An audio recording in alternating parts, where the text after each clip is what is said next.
Hello and welcome, one and all. My name is Jet McLaughlin. You are listening to Sustainable Culture. If you're just now figuring that out, I guess this is a weird way to figure that out since you kind of hit the play button and looked us up and all that good stuff. Hey, nice to see you. This is a podcast about exploring the relationship between humans, society, our psyche, and the natural world. Last time, we got the fortune of another guest hosting with our friend Bree. It's been a long time since that got to happen.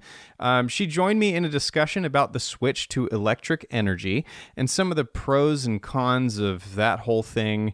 It's a longer one, I realize, so settle in, cozy for that one. Get some chores done. It's a good way to burn some time. Coming up in just a short time away is our next community trash pickup, which will be on Saturday, November 10th at Tubbs Hill in downtown Coeur d'Alene. We'll have free coffee and bagels from our very generous sponsors at Doma Coffee and Back Pocket Bakery. Thank you, guys. And we'll get to take a stroll in nature while doing some good for the community. So come on out. Follow the Instagram at Sustainable Culture Online for more details on that as we get closer to the event.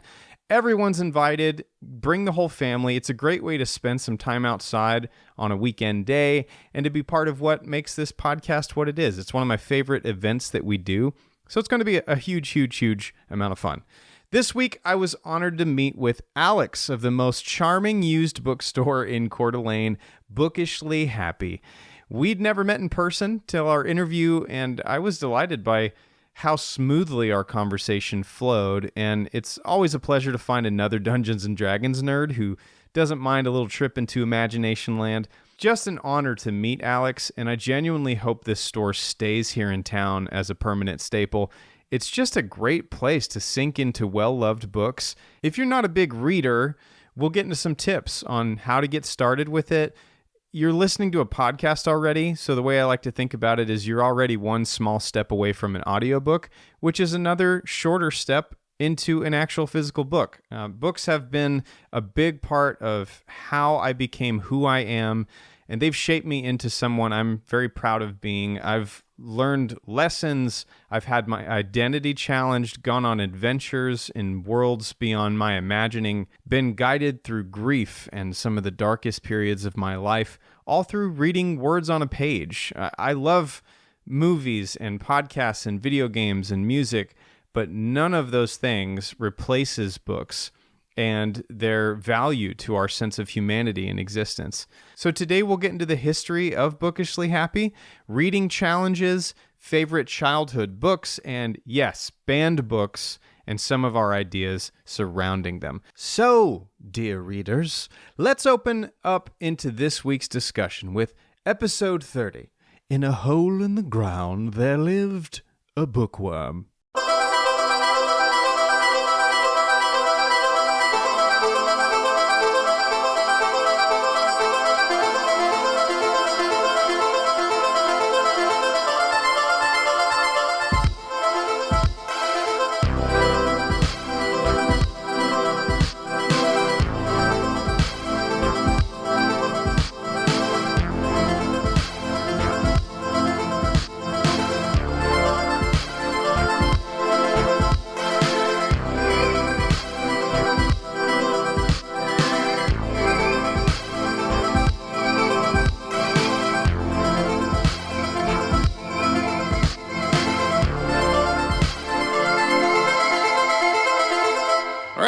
Hi, Alex. Thanks for coming in. Thanks for letting me come into your bookstore. Thanks for having me. I'm really stoked to be able to talk about something that I adore very much, and it's books and the imagination, and just be surrounded by books during this conversation. So I appreciate you letting me come into your shop. And right now we're surrounded by, I see a Sesame Street book, I see an Alice in Wonderland book, and I'm already in heaven. There's also an Owls book right behind you. Oh my gosh. The kids section's a dream. Yeah. I used to spend a ton of time in the kids section of, several different libraries that we would go to. I'm a military brat, and so whatever city we were in at the time, we spent a lot of time in the libraries. And I have one of my favorite memories, actually, just to share with you before we even get going, is when I was, I think, 7 or 8, something like that. There was a particular library we went in. I don't remember specifically where we lived, but they had this, in the kids section, they had these little computers that you could go play these educational games on. And I would jump right to the computers immediately, and I would start playing this Magic School Bus game. The best. A classic. And I loved playing this geology part of it. If anybody has any idea or clue what was a Magic School Bus game 30 years ago, it's dating myself a little bit, I would love to hear that from you guys, because I would love to play that game now. I just have such fond memories of it. So anyway, thank you again for putting me and us in this environment. This is a delight. The smell alone, you can smell the books and everything. I know, and you have classics behind you as well. Oh, I do. So there's some oldies. Yeah. The Wizard of Oz. I know. Look at you go. Oh, man. The Hardy Boys. All of them. There's all the Hardy... I didn't even see this. I'm legitimately freaking out because I read so many Hardy Boys. This is great. I would spend... So it is my first time in this shop, which is a crime I mentioned. I would spend hours in here. I legitimately would, just reading and asking you questions about if you have this and that. So again, thank you so much. It's a joy to be here. We're talking about books today. We're talking about some books adjacent things as well. I want to just start by asking you, what about having a bookstore to share with people became important to you? When did that come important to you? How did this sort of manifest and come to be? That's a really common question I get. How did you acquire all these books? And so I was a banker a little over 5 years ago, and I had a customer come in and open an account. She had bought a used bookstore, and I had known that the Bookworm on 4th Street had closed. Yeah. And I'm like, what bookstore did you buy? We get chatting, and it's a 3-hour long account opening process that normally takes 15 minutes because we chatted about books the whole time. She had bought the store Browser. So if you've lived in Coeur d'Alene for any length of time, I have a lot of people who didn't even know a bookstore was here, but yeah. If you're a bookstore haunter, Bookishly Happy was previously Browsers, and our main suite, where you had walked in through the register, that side had been a bookstore for over 30 years.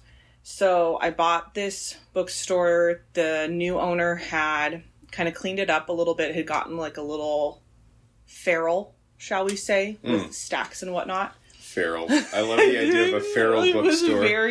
Yes. Somehow that's the perfect description of that. It was, yeah. Because you already have an image in your mind of 100%. The books are everywhere and they're taking over. So, long story short, she was headhunted for a job she'd always wanted that paid really well, had adult bills, had to take the job.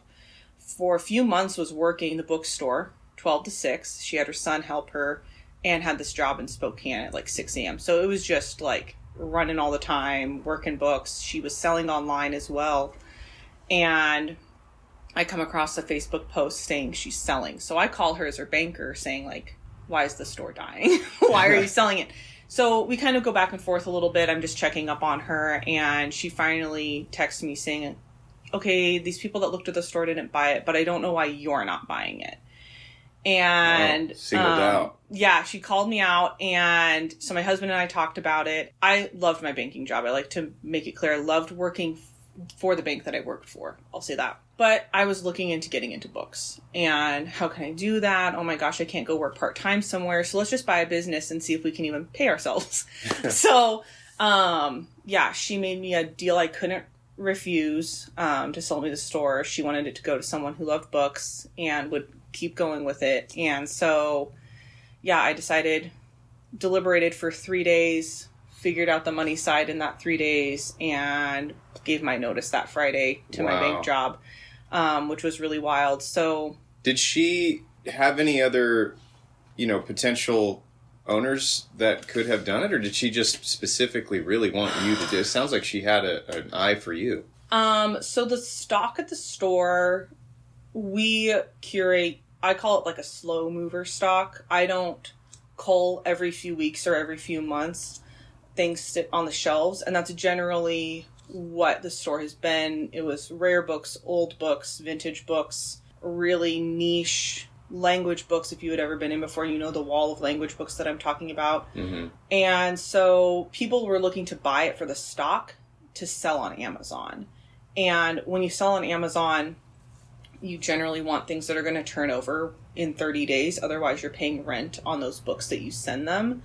So people they'd come through, and there was just no real buyer that I think that was interested in carrying on the store or putting the work in. Not that I knew how much work, like I knew it was going to be work, but I had previously got my dream job right out of high school working for Hastings. So if you're let's just take a moment of silence for Hastings. Yeah, man, everybody talk. Not the same anymore. Not the same. I'm a Hastings alumni, and yes, I am part of the Facebook group. So okay, nice. Yeah, so I had worked in the coffee and the books side on Wellesley in Spokane, and so I learned about like New Release Tuesday, and I would get these big empty like library style carts, and I would just get to go clean whole sections and pull the books that don't go there and re-alphabetize. So layout and like kind of merchandising wise, I had a lot of experience being a banker. I had seen businesses succeed and fail, knew what type of business I would never enter into. Not that I had a lot of knowledge, but yeah. So I think she saw that and heard how much I love books. So that's kind of how it happened. I'd always wanted to work in a bookstore again. It's kind of a long story to tell you all that, but that's why we're here. Yeah, it's okay. I love to talk about it. So yeah, it came kind of from me culling more. And if you're not a bookstore owner or in the book world, culling is just pulling the stock that isn't selling and either clearancing it or passing it along, however you will. I will say that's an interesting, aggressive term to use for a bookstore environment. It's very aggressive. It's time for a culling. Oh, we must cull these, yeah. That's funny. The romance section. So, yeah, I worked my last few weeks. I helped train a little bit before I left. And then we just got in here and really evaluated sections and reorganized things the way I would want a bookstore organized and where I feel like people wanted books placed. So then we have where we're sitting in the kids section. This suite was originally an accountant when I moved in, and he moved away a little over 2 years ago now. Okay. And so when he was getting ready to leave, he was like, "Hey, I'm giving my notice today. Would you like to move into my suite?" He knew we were like packed to the gills. And so we ended up acquiring another suite, which is great because we have a fiction side and a nonfiction side, and it's really nice and easy to keep clean now. Well, what I'm noticing already in your story is you've mentioned two separate instances where people kind of approached you as an idea to take their space. Mm-hmm. So is it fair to say that you had some people who noticed your work and was like, we have a need for this? I guess. I mean, you could say it that way.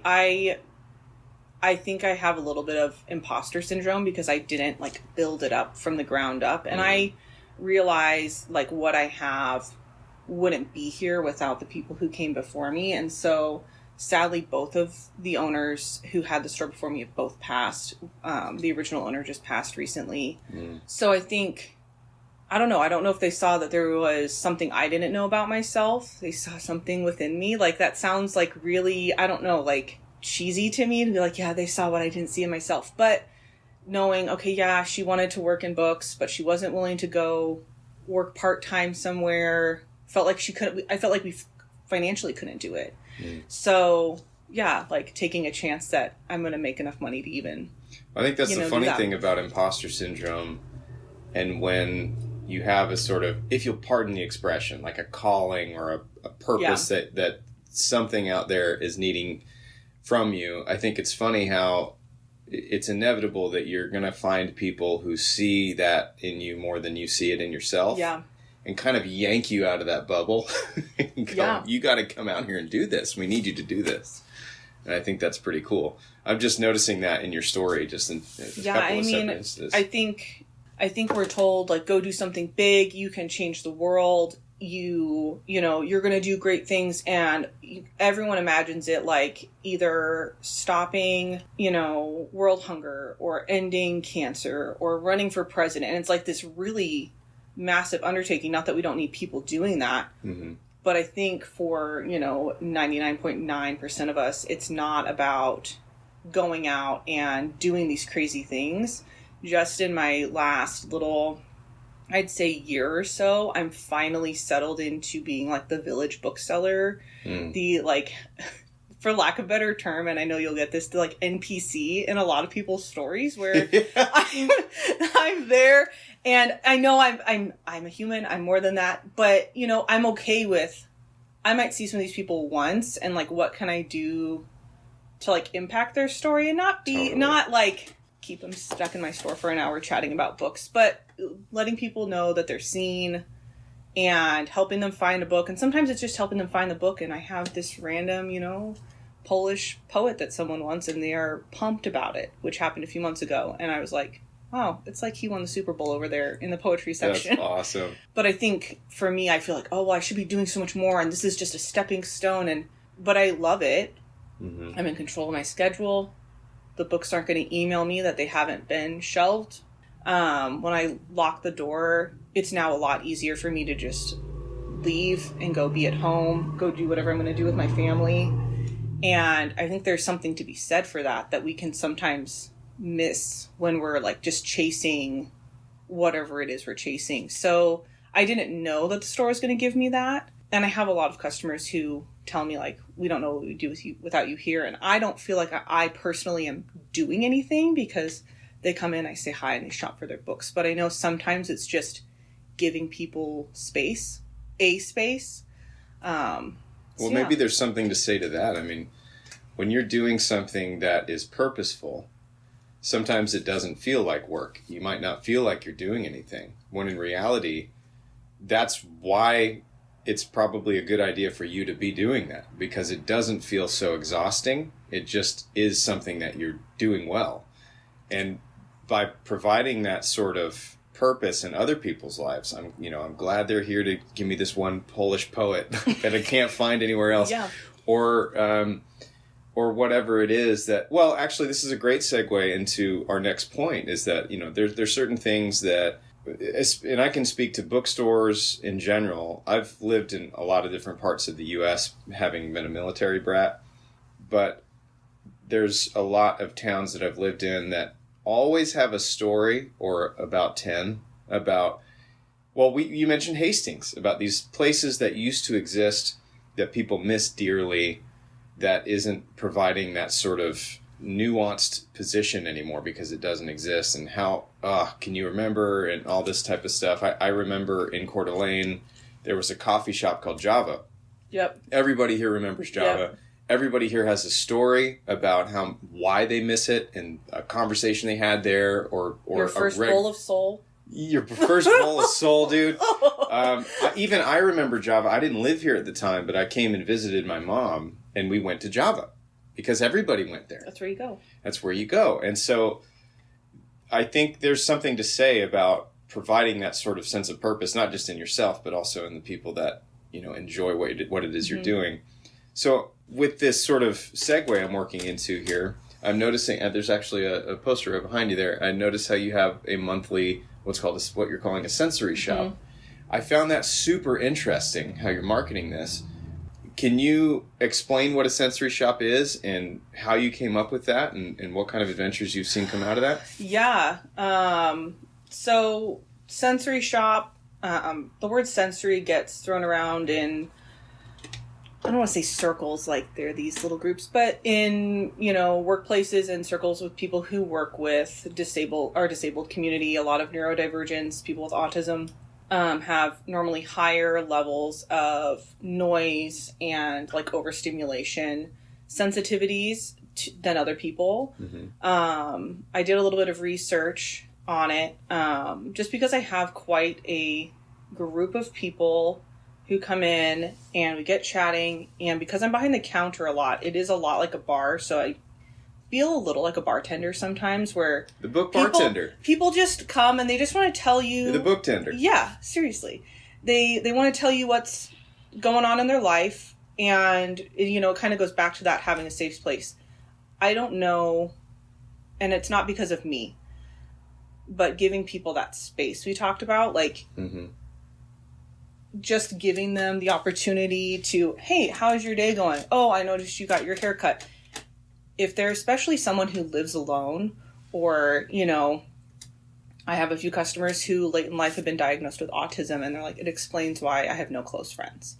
And they come in here and they're chatting with me, and I'm not judging them for the really pointed questions that they're asking me, because they're trying to close all the loops in their brain. And not that I'm perfect. We all have our bad days, so I'm not, you know, but it is interesting meeting those people. So I just started noticing this theme of, and generally our space is quiet. So I just noticed that, though, that I have quite a decent percentage of my customers who are coming in. We love coming in here. It's always quiet. Or I'd have people on a crazy sale day come in with their child who is plugging her ears because she can't handle it. Is there a better time for us to come shop? She's so scared. It's so loud. And we love those sale days, but we also want to be, it's a kind of mix. When I realized, oh, there's kind of this need. I had heard that the Hayden Cinemas had done some movie viewings like that, where they dim the lights a little bit less. So it's just kind of this, or they leave the lights on completely. The music is a little quieter, and it's a time for kids to stim. They can stand up, they can walk around, and nobody's going to be like, hey, be quiet, hey, sit down. It's a time just for them. Yeah. I did some research into our disabled community and just the percentage comparatively to either fully able-bodied people or people with different, like, you know, who are not neurodivergent, who are neurotypical. How lonely they are, how often they get out into public and actually just go do something social. And it takes a lot more, I think, mental and emotional energy for people to choose that if they feel like they're going to be judged, if there isn't space held for them. And so we've been doing it for a few months now, and we've had a few people take us up on it. And I think people just appreciate that it's available. I know we're into school, so I have some groups that I email and let know, hey, like, this is the best time to bring your kids in, because it's basically a free field trip space for them. We don't expect anyone to buy anything. It's a great time to practice interactions with retail workers. So that's kind of where it came from. Was I just noticed I had some customers and thought, why don't we just invite them into, you get an hour before we open, and you can stay as long as you want, but you have a full hour where it's going to be either kids like you, if anyone else is coming in, or, you know, you just want a guaranteed really busy Saturday to come into the store. So we do it every third Thursday. That's really cool, I have to say. Like, I used to work with different people with special needs, and I can recall a couple of different situations where the earplugging was a thing, and it was just this overwhelming too muchness about whatever space we were in. And the fact that there's options for that is just rare, I think. Very rare. I didn't know that about Hayden Cinemas, by the way. That's pretty cool. I don't know if they're still doing it. If you're listening to this, people really loved it, Hayden Cinemas. Hayden Cinemas, bring it back. Yeah, and I mean, just paying attention to people. I am really overly self-aware. I probably beat myself up too much. I want to make sure everyone's having a good time. Yeah. You know, if someone slams the door a little too hard, I'm like, oh my gosh, I hope that I didn't say anything to make them slam the door. Yeah. So, yeah, it isn't common. I don't think it's groundbreaking. I've heard of other bookstores that have done it, and I kind of piggybacked off of them. So if you're one of those stores that's in the indie bookseller group on Facebook with me, thanks for the idea. Because it's not my own. Other stores do it because they themselves are neurodivergent, or it's something that's taken off in their area because they have a huge community of people that want to make it happen. So, yeah, so we incorporated some, I need to update my flashcards, but we have some flashcards for people who will either never be verbal. If someone has a stroke, I think people often forget that. I've had quite a few customers throughout the years, just, you know, from working with people who need to be able to write it down or just point to a sign.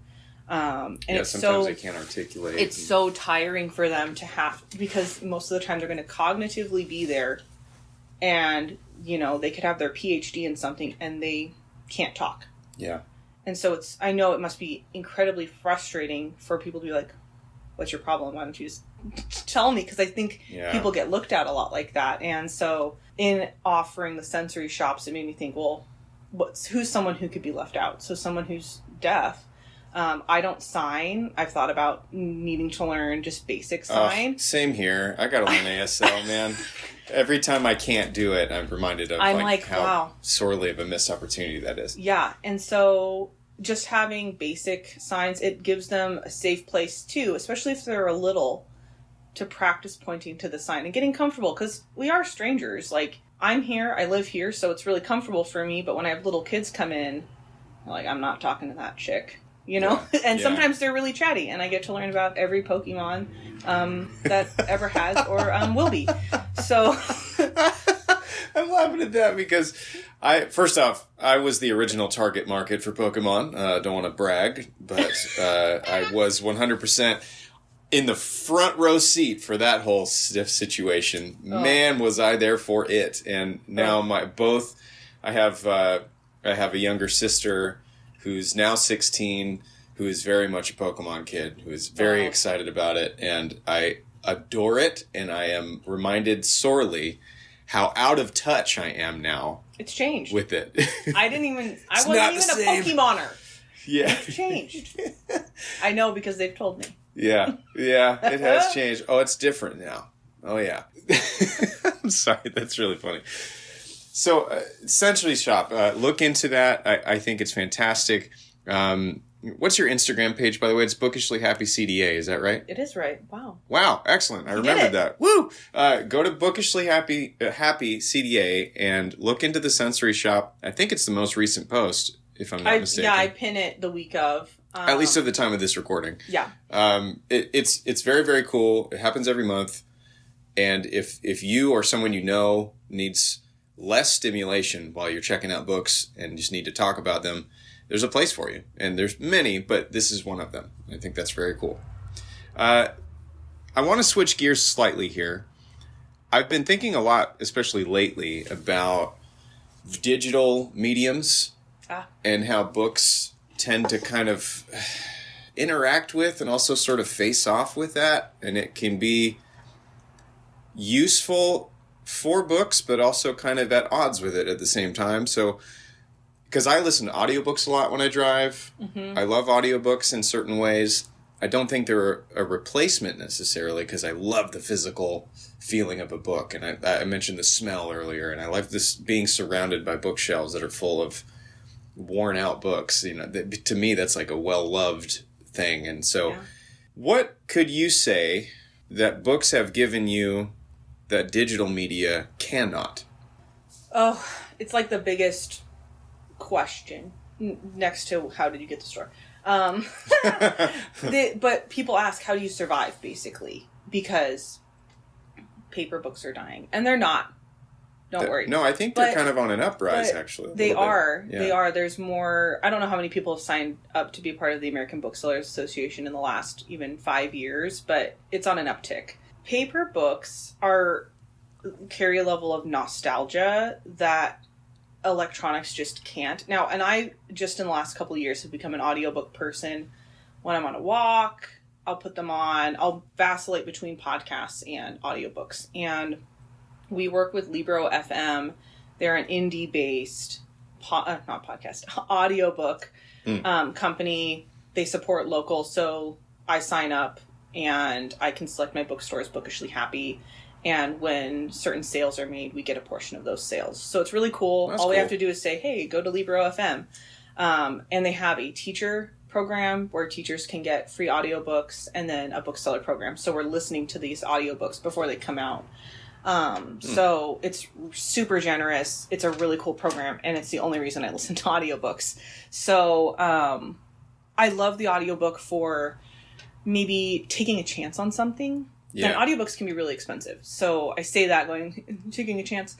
If you're buying them on sale, or you have your credits or something, or you're using the Libby app, which is the free library audiobook app. Yeah.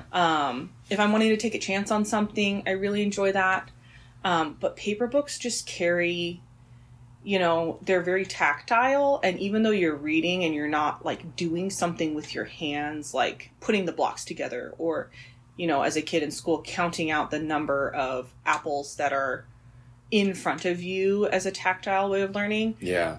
I know where I was when that crazy plot twist happened or my favorite character died. And, you're halfway through and there's just something about holding the book that's different. And I think for me... Even like the feeling of the texture of the pages. Like, there's something... It's really wild. I had someone come in and they had called about a specific book a few years ago. And I still remember this conversation. And I told her I had a couple copies of... It was probably like a Bronte because, the Bronte sisters are the queens. So so she was like, I have to make sure it doesn't have the bad ink. And I was like, what are you even talking about? Like, the bad ink. Some ink will have more of a red pigment, giving it a brown color. And she's like, I can't see the brown as well because of the red. And so she was looking at the books, making sure it had like this very specific, more of a black pigment. I didn't even realize that. That's interesting. I didn't know until, I was in it. So, there's something about that where like, you're going to pick a specific, those little like nasty, but they hang on forever mass market paperback of a classic. Yeah. And that's the one you read and you're going to tape it together. And there's just something about it. I think some of it is that tactile, and I think the rest of it's nostalgic from reading with my dad, and my dad would take us to Borders. Rest in peace, Borders, as well. Oh, man, yeah. Gosh, another one. All of my Borders books have a very specific smell, too. So if you have a Borders book, go smell it, because that's interesting. They just have a smell. And I've asked people who've worked there, I'm like, why do they smell different than other things? It's like so good. Yeah, did they spray something on it? I don't know if it was man. like their warehouses.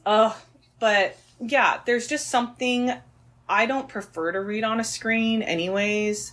Yeah. There's just something about the screen that makes me want to move on. And I think that's something that like the social media industry has really caught on to with our attention span. Mm-hmm. And, swiping through just TikTok and Instagram Reels and stuff. When I'm on my phone, I'm way less likely to sit and read a 20-minute article on my phone. But if it was in like a novella form or in a short story, I would have no problem choosing to read it.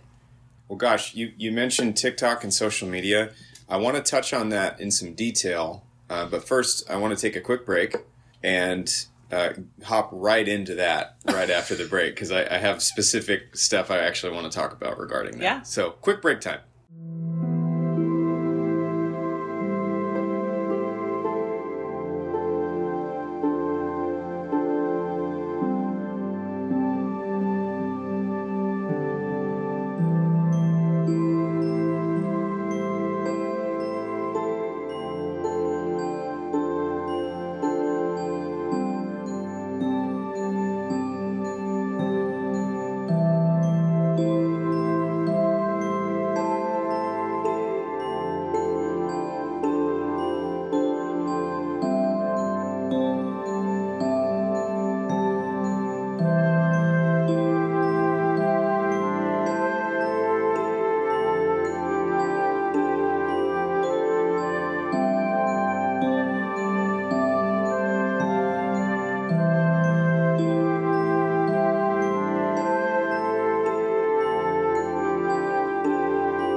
All right, so we're back. We were talking a little bit before the break. You had just started to mention social media, TikTok, and how that digital sort of medium, those digital mediums affect or come into contact with the physical sensation of books and the tactile sensation of books and everything. So on that note, I wanted to really open this particular topic up because it's so current and it's so relevant right now. We have more video everything now than ever. And with things like, you hear about iPad kids is like this new generation coming up.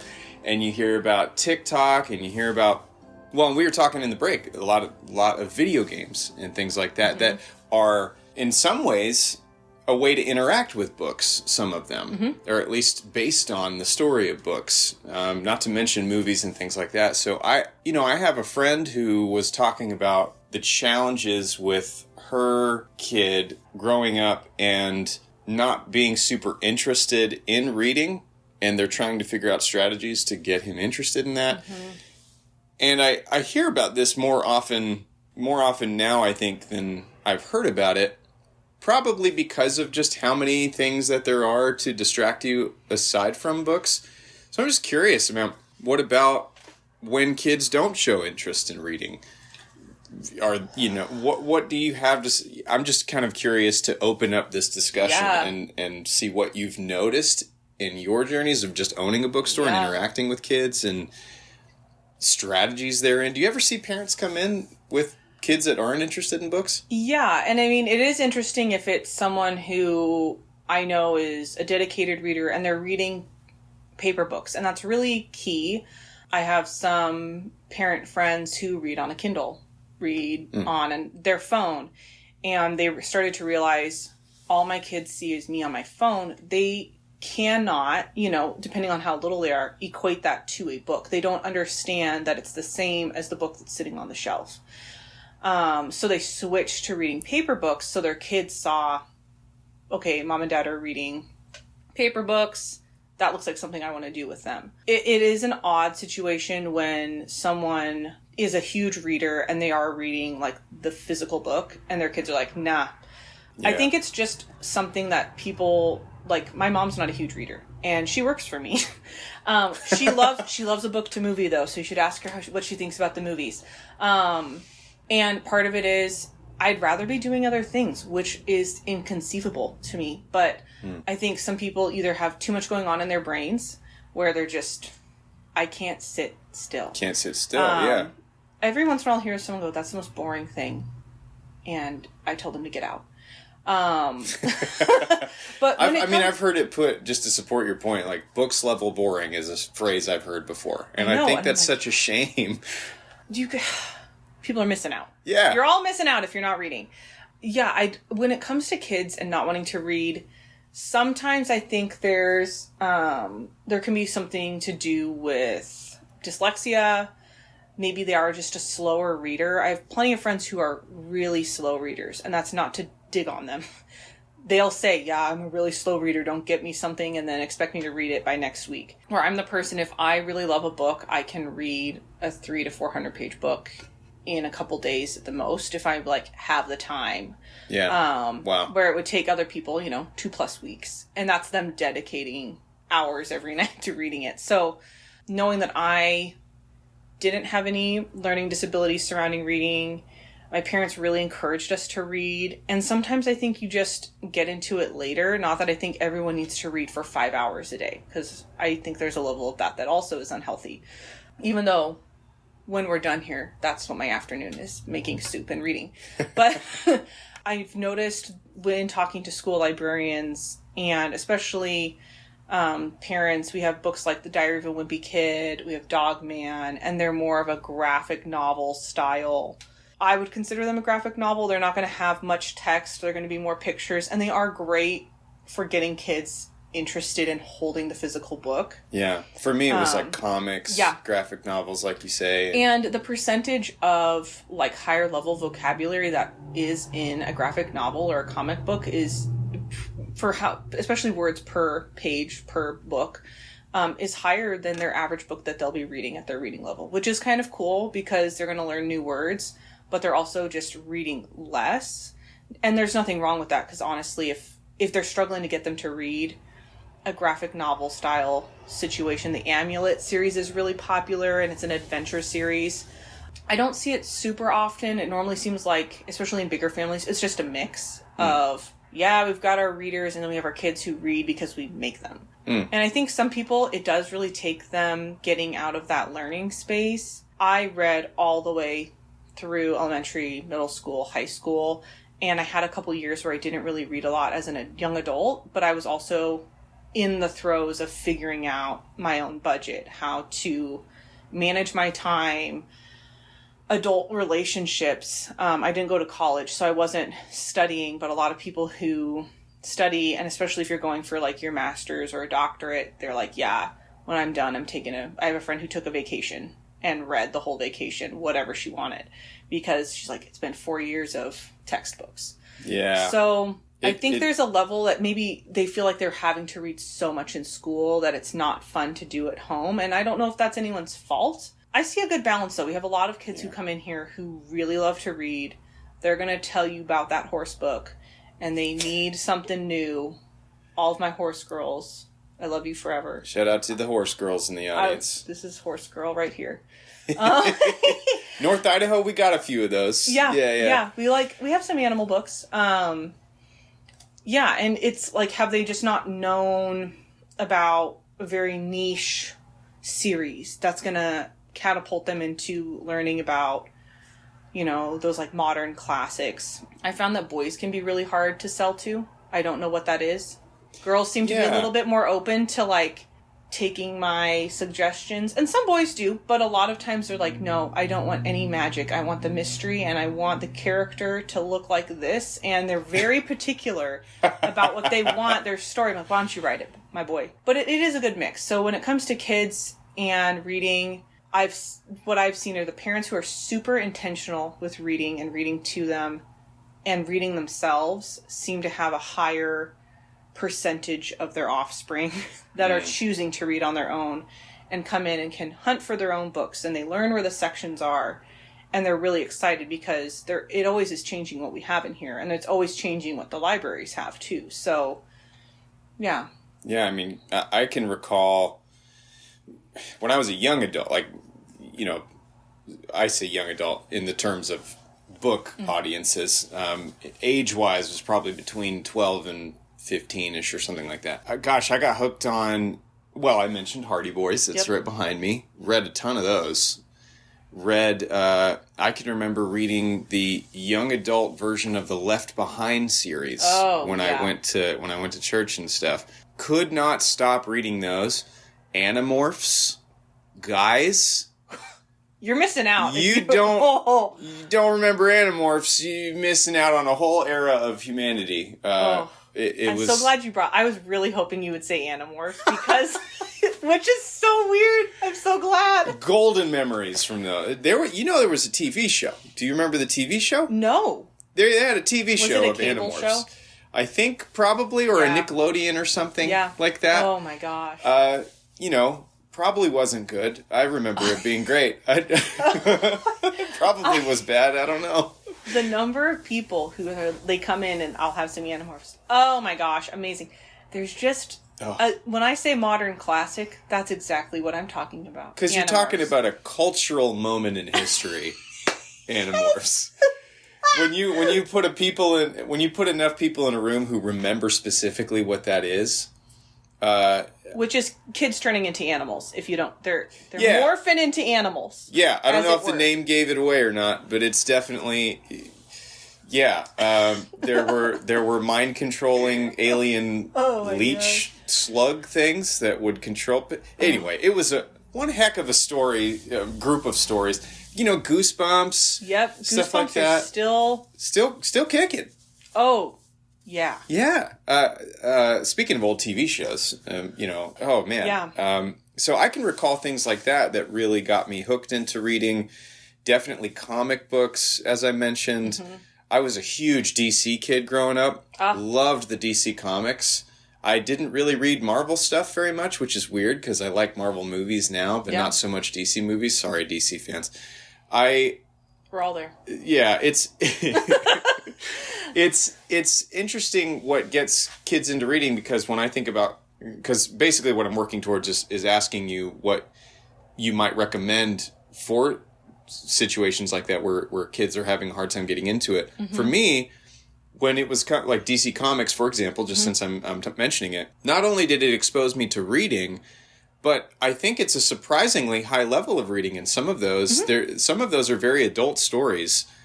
And they mention things, you get into things like political intrigue and philosophical ways of thinking and stuff like. Yeah. It's interesting what you get into when it's just a comic. I think that it's easy to miss that stuff like that. But if it gets you into reading, I think that's great. And if not for comic books, honestly, I probably wouldn't have read things like Hardy Boys and all these other books. And now I get into really high level philosophical self-helpy type stuff quite a bit, and I can't get enough of it. Probably sometimes to my detriment, but it is interesting what gets you into it. So I'm wondering if you have any specific recommendations on that note. If they're struggling, I would definitely make sure there's no sight issues, like do they need glasses, or dyslexia. Not that that's a blanket always, but I find that a lot of kids end up having some sort of reading deficiency if they really absolutely hate it. Not everyone. And sometimes it's just they haven't found the right topic they want to read about. There's a lot of Star Wars books, like kids novelizations. So if they're like a Star Wars kid, they've done that with the different superhero movies as well. So sometimes it feels cheap because I think parents and grandparents sometimes want their kids to like immediately love Jules Verne. And to everyone that I have recommended Jules Verne to, for their young men who want adventure, I am sorry because I didn't realize how long-winded he was.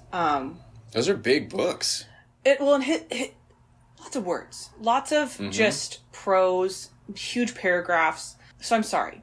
But like Robert Louis Stevenson, for someone who's a high-level reader, is great because Kidnapped and Treasure Island are amazing and they're really short, but they get you higher for, vernacular to read and slow you down a little. I think a graphic novel is not a horrible way to start. What we want to move towards is reading an actual chapter book. If they're reading, if they're a picture book kid, they're picture book kids. They're using their sight words, but especially as you're choose your own adventure books. Oh my gosh. That was another big era of cultural history right there. Those got me into reading as well. They are so popular. They're just, I'll tape them together and just give them to people if I have to, because it's fun because you're in control of the story. You choose what to do at the end of the page. Like, who doesn't love that? It's a video game in a book, and you get to take it with you, especially if you're grounded from the iPad. Suggestion? You decide. Yeah. I know a young man. He's 7. He's my nephew.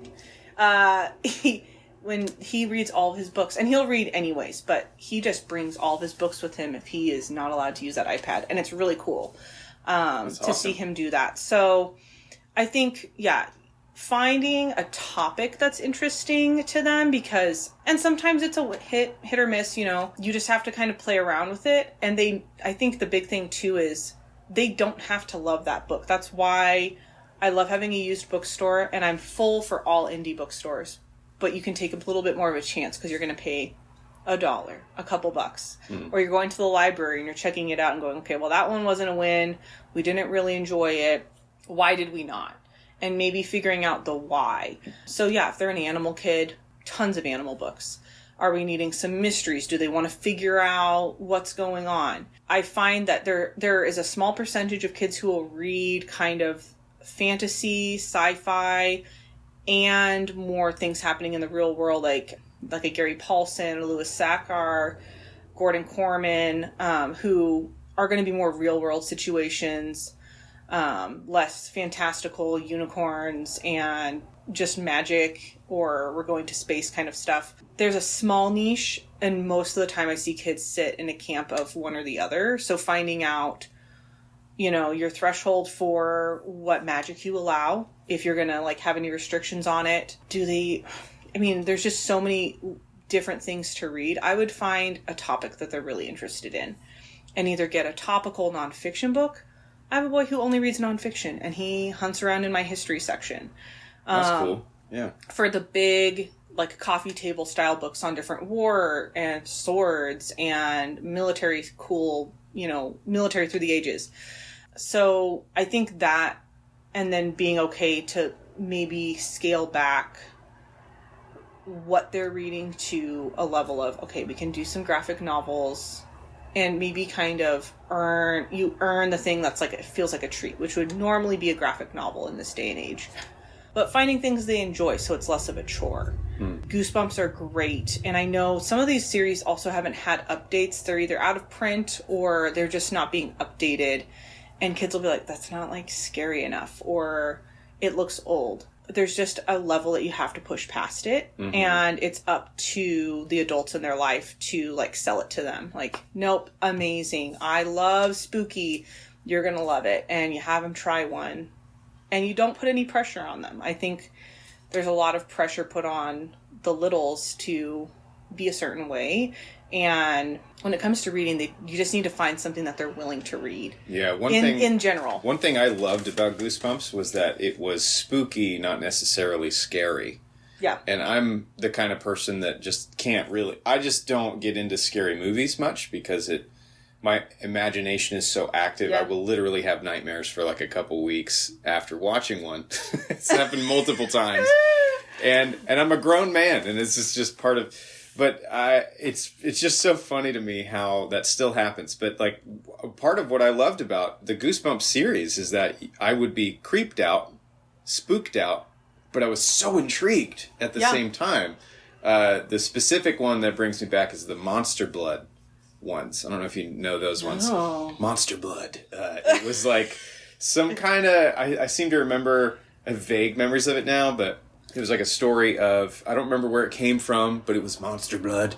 And if anyone tasted any or came into contact with it or whatever, they grew to monstrous sizes. And that was pretty much the whole thing. And it was interacting with that. I think they made like 3 of them or something. So I got really into things that intrigued me and my curiosity about what happens next. This is so outrageous. I can't imagine this being a thing. What would happen if that...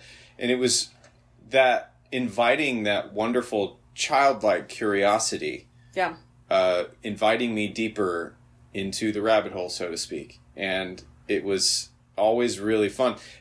Much like the Left Behind series. It was like so fantastical to me. I'm like, what in the world would the world look like if several billion people just disappeared? Yeah. What would happen, and it's like, that's a crazy thought, and so I got really into that. What would happen if humans could turn into animals? What in the world would happen? Animorphs just sucked me into that way.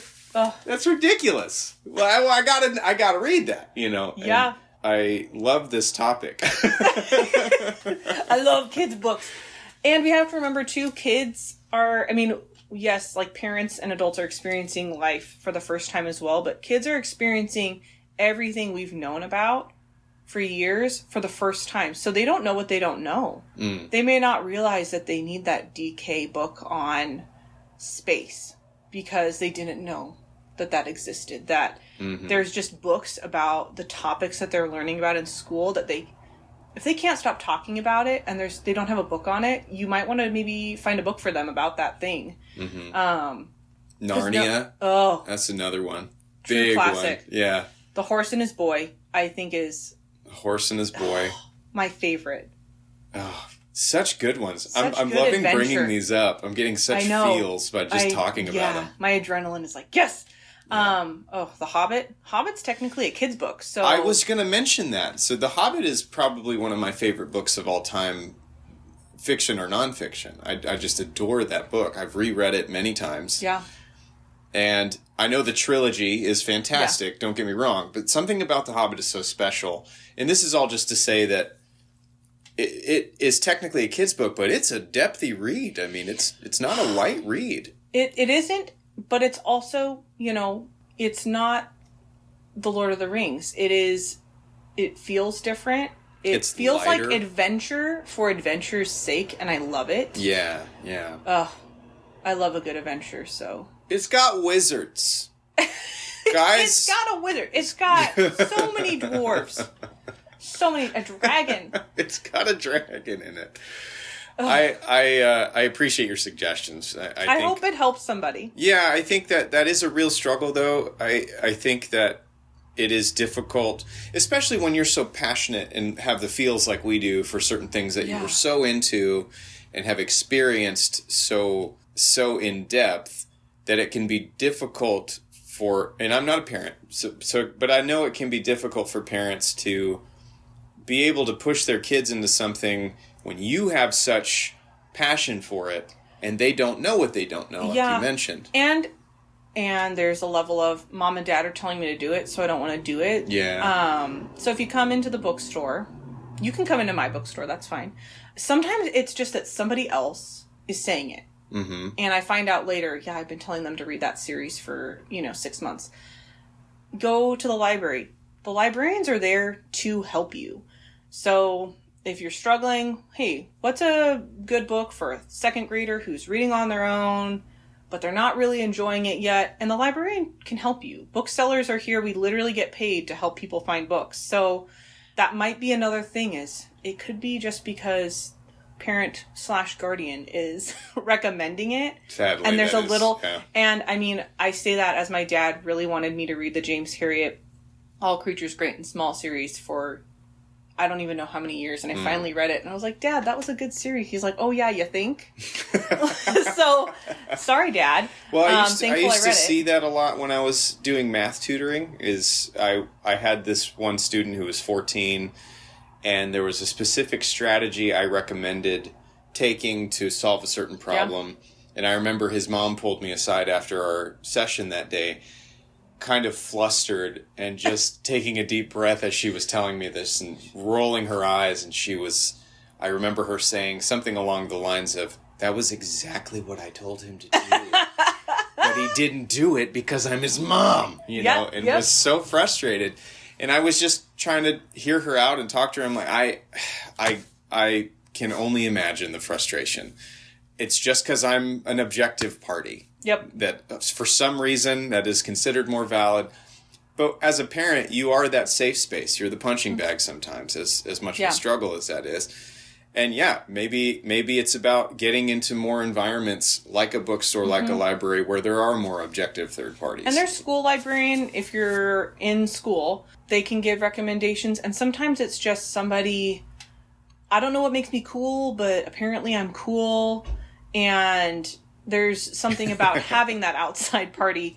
Hey, I really enjoyed this. And they're going to give you a few little talking points on it and be able to recommend. So that might also be just part of it, is just getting them outside of the norm to find something. Yeah. So good luck, parents, on that one. Yeah. I know that's a struggle. Last thing I want to talk about is, and we won't spend a huge amount of time on it because truly this could be its own episode and probably will be at some point. You mentioned libraries, another great segue. We have such a growing issue with books that are being banned. And on my notes here, I literally just wrote, banned books. What the heck? That's just all I could think of to write down. Because I can understand why, and we can talk about all these different reasons why it's being done, and I could explain to you, listeners, intellectually, all the reasons why that's the case and stuff. And I don't have to spell that out. I think a lot of people realize what's happening there. But I just want to touch on it. And you mentioned libraries. I'm just more curious about how you interact with that. And, you're not a library. You're a bookstore. And I'm wondering, what are some of the differences that you encounter that libraries might encounter? How do you interact with that? What are some of your opinions on that? Wherever you want to start with that. Oh my god! I know, it's a big one. It literally is like it. You could do a whole series on it. Yeah. Through the ages. So luckily for me, with the federal legislation and where state legislation is currently, I don't see as much like banning situations, and people really get hot to trot about the word banning because you can still buy it at a bookstore, whatever the book is. And normally that's whatever their sensibilities are, whether they lean towards one political leaning or another, which is generally what it is. So I don't see it as much here. I have a lot of people who think I read every book, and every book in my store I agree with, which is absolutely not the case. That would be impressive. And I guess the easiest way to say it is I have the freedom to sell whatever I want. I caveat any sales to minors of, the 11-year-old who wants to read Stephen King. Hey, Mom, this is Stephen King. This didn't come from our kids section. Yep. Okay, great.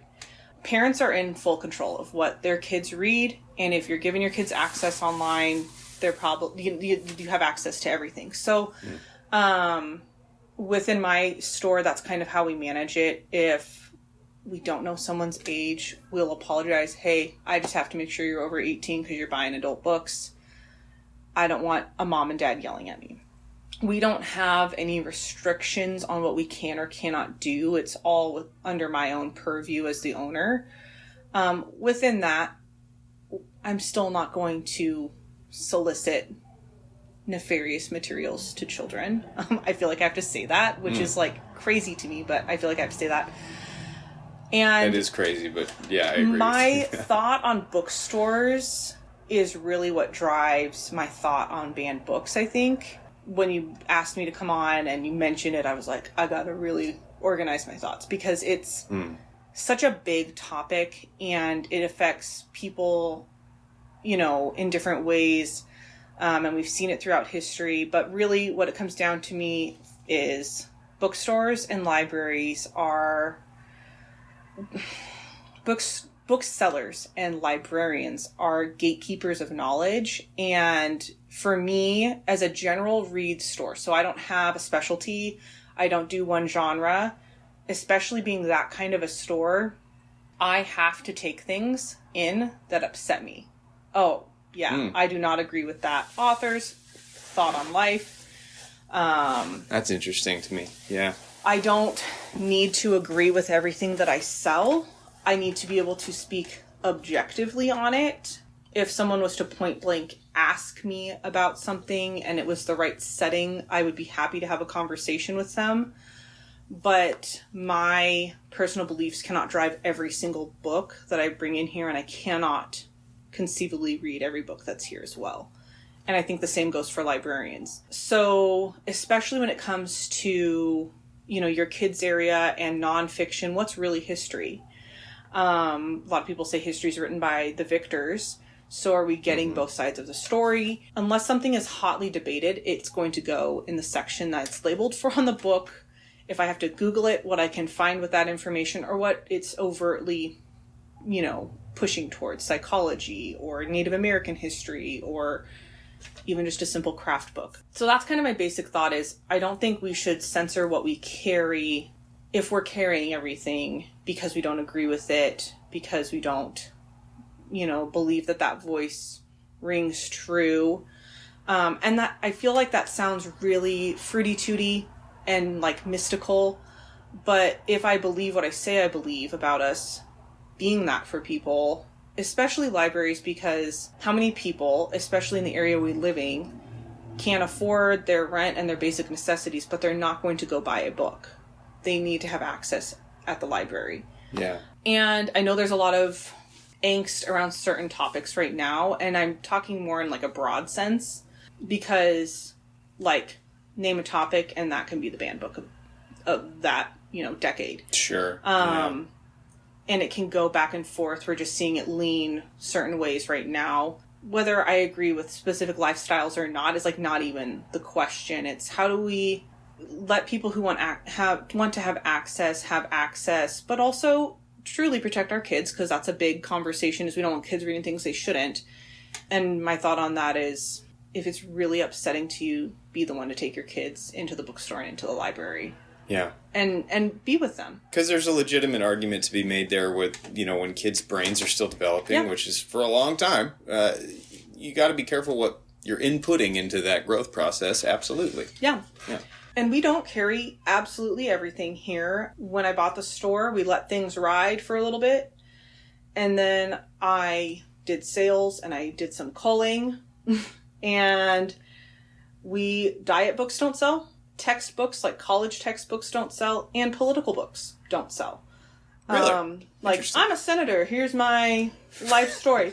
Or those dumb conservatives, those idiot liberals. That stuff doesn't sell. Fascinating. In my used bookstore. There might be another place for it. Maybe. If someone knows, take your books there. I just find that interesting, considering how loud those megaphones can be. Yeah. I thought it was really interesting, too, because I'm, like, getting in these books. I'm putting them next to each other in their face-outs. Opposing views. And then I would just, like, cackle and walk away. Yeah. I love that you're having fun with that, because I would. I definitely would. You have to, especially, like, when we went through everything with COVID and, like, you know, do we shut down? Do we not? Masks? No masks? Like... Oh, gosh. through all of that too, you just find that there are just sections that are slower movers, and it was moving so slow that I was like, let's just get rid of it. It invites conversation that I'm not open to having with every single person that walks in. There's just people I'm willing to talk to about it, and they're normally within my personal social circle, not at my place of business. At other places of business, this wouldn't be a conversation as well, and it's inviting something in that I think makes it an unsafe place for other customers who are trying to bring their little kids in and shop. So I chose not to carry it. Not that I don't think people should have access to it, but it's something you can request the library to get in for you, and they can do an interlibrary loan. That's interesting. Yeah. So if I can interject there, it sounds, what I'm hearing is an interesting conversation about the delicate line between preference and forced preference. When we talk about banning books, quote unquote, it's like a forced situation.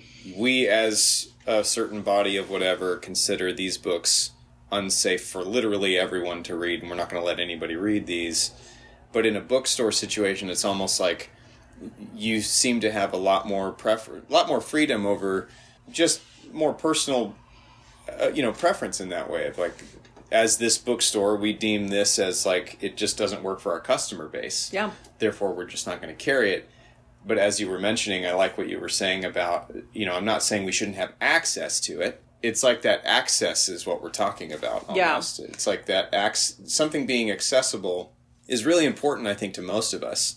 And I think when we talk about forcing that access versus not, that I think is where people get really frustrated and sometimes conspiratorial about it. And I think that invites that many times. Yeah, and it is a fine line, because I have online resources that support local, that if someone really wants to order and they really want to support our store, I don't order books here. I have a request list. I keep my eye out. If I'm out and about and I see the book that person needs, I'll pick it up and put it in the store and give them a call. But I don't order books because we're all used, 100%. So I have some resources. I'll send them to our friends at the Well-Read Moose to order books. And even stores that don't carry or have, especially a section that you're like, I feel like this would be a hot seller. Mm-hmm. We just found two with specifically diet. I mean, all three of those genres, the textbooks, the diets, and the political books, people are going to read them once and they're done. Mm-hmm. And once that wave of whatever is going by, especially politically and within the diet world, which I think is like hilarious that they're like together, people move on for like 10 years. And then they're like, hey, I need that Atkins book from 2008. Wow. And they'll come back around. But in a business sense, that's what's happening. But then, I think about, okay, I live here basically. What's going to make this a great environment and make the store feel the way I want it to feel every day, and invite, not that I don't want those people shopping here. So I don't want that to someone who loves their, nonfiction political books and they're wanting to read about what's going on. Like, happy that does not cause you extreme anxiety like it does most of the people that I know. Yeah. I encourage people to read books that maybe the title does make you kind of angry and you don't understand why they would think that. It might be a good idea to read those books. Normally, I think it is, because it challenges your belief and tests if the truth of what you believe is true all the way through. Yeah. And it just gives you better perspective, because you can choose to not agree with that person at the end of the day after reading their book. And but know the book has power over you. Yeah. I think that's interesting in certain circles where, I grew up going to church and things, and I think it's interesting when I've spoken to lots of, I'll just say this just as one of many examples I could use. I think that it's interesting when I talk to people who would identify as Christian, who say, for example, read the Quran or something. Mm-hmm. The perspective that comes out of that, I've always found as absolutely fascinating. Mm-hmm. And it makes for, if nothing else, just very enlightening conversation.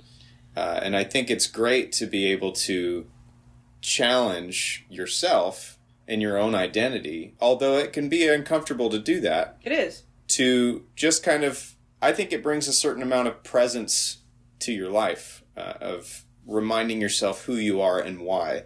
Because if you don't know why you are who you are, or why you believe in the things that you believe, or for what reason, I think it can be really easy to lose yourself in things that you're not passionate about.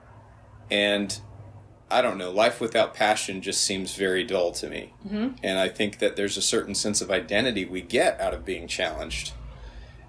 Is that fair to say? I think it is, and I think until we're challenged, and we see this, in the classic hero's journey that most stories are going to go through with their protagonists, mm-hmm.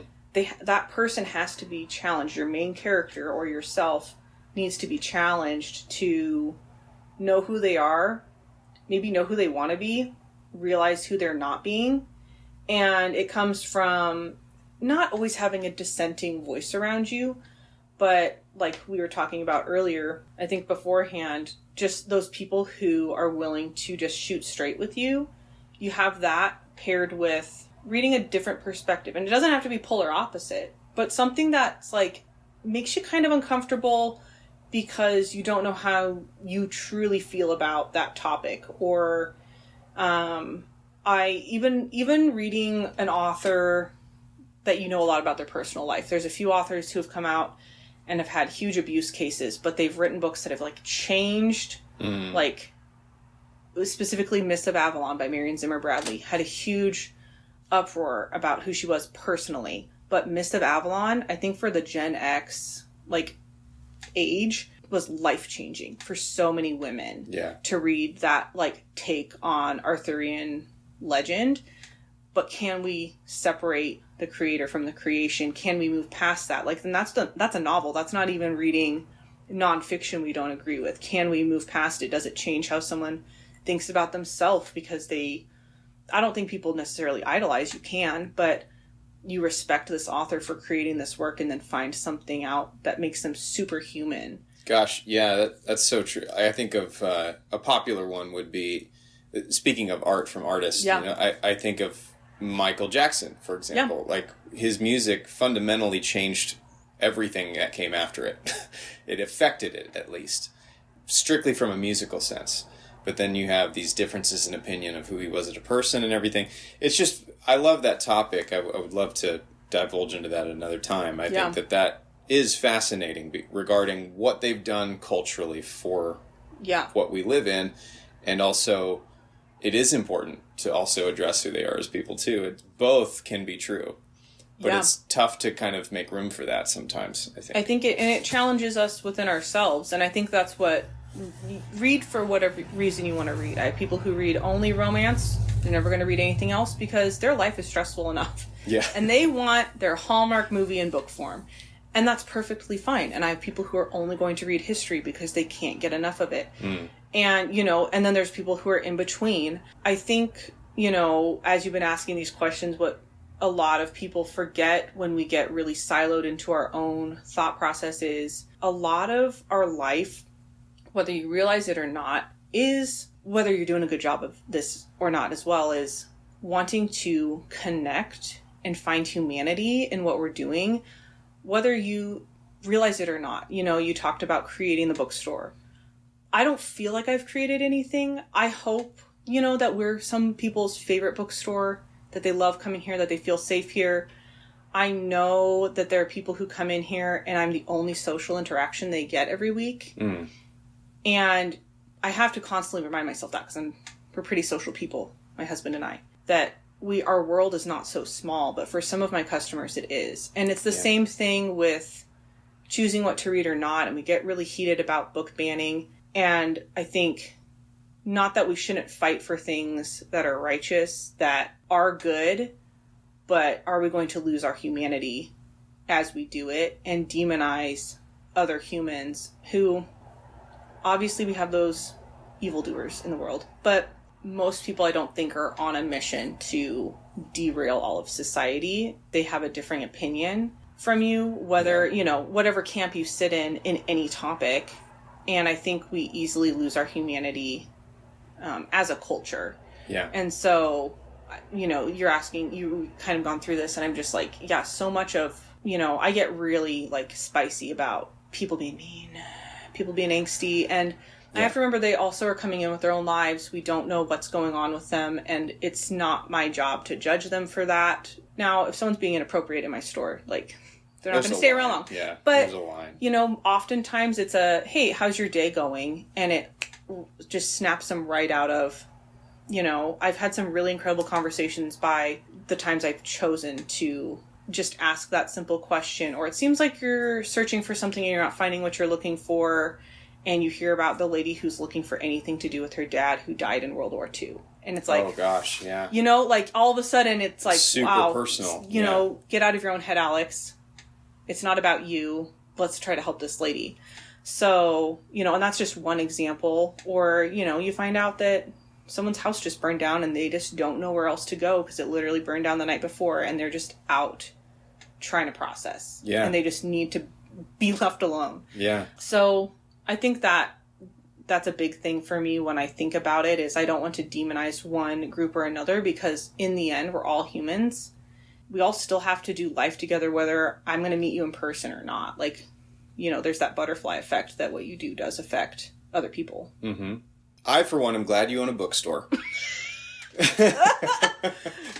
I have to thank you a million times for talking with me about this. This has been great. I could talk more about this for a long time. Same. Sadly, we do have to cut this off at some point. And I knew what I was doing bringing up banned books because I knew that would kind of go on for a little bit. And I know I will definitely be bringing that up again more in full at some point in the future. Yeah. And maybe I'll be in touch for that. That would be a fun one. I think if there's anything I would encourage people to take away from this particular part of the conversation is don't be afraid to challenge yourself and your belief systems. Don't necessarily think that by challenging yourself you are compromising any of those things, but it's important to be firm in what it is you know is you as a person. And I think that's a great thing. I think that when we get to that point, we also respect ourselves a lot more. And there's a lot of stuff that comes out of that ripple effect. And people feel that about you. So, gosh, yeah, I could go a million directions with that. Also, read Animorphs, if you haven't. For goodness sake. Oh. I think if there's any takeaway from this whole conversation, read Animorphs. It's the most important book of our generation. No, but seriously, thank you, Alex, so much. Yeah. This has been a joy. And I hope that this is not the last time we talk about books. Yeah. Definitely down to talk more. Bye, everybody. Bye.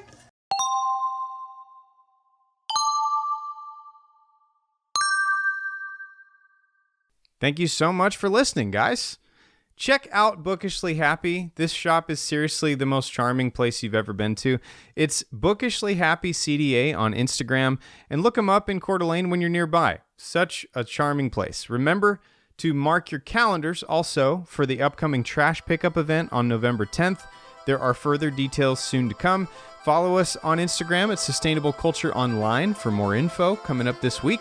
Reach out at sustainableculture.online. You can get in touch with me at the contact page. It will send me a direct email. If you have any questions or suggestions, I'm all for it. Thank you guys once again for listening. Please rate and review us wherever it's applicable. It's a huge help in growing an audience and much appreciated. This has been Sustainable Culture. I've been Jet. I'll see you next time.